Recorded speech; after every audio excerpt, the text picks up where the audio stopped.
એના પછીનો ચોથો પ્રશ્ન છે, જો કોઈ એડવોકેટ પર પ્રોફેશનલ મિસકન્ડક્ટનો આરોપ લાગે તો તપાસ કરવાની સત્તા કોની પાસે છે?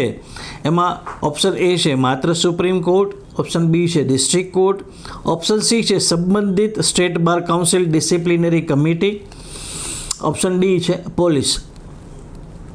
તો મિત્રો આ જે ચોથો પ્રશ્ન છે એનો સાચો જવાબ છે ઓપ્શન સી, સંબંધિત state bar council of disciplinary committee. Advocate act મુજબ વકીલો સામેના શિસ્ત ભંગના પગલાં છે એ બાર કાઉન્સિલ દ્વારા લેવામાં આવે છે.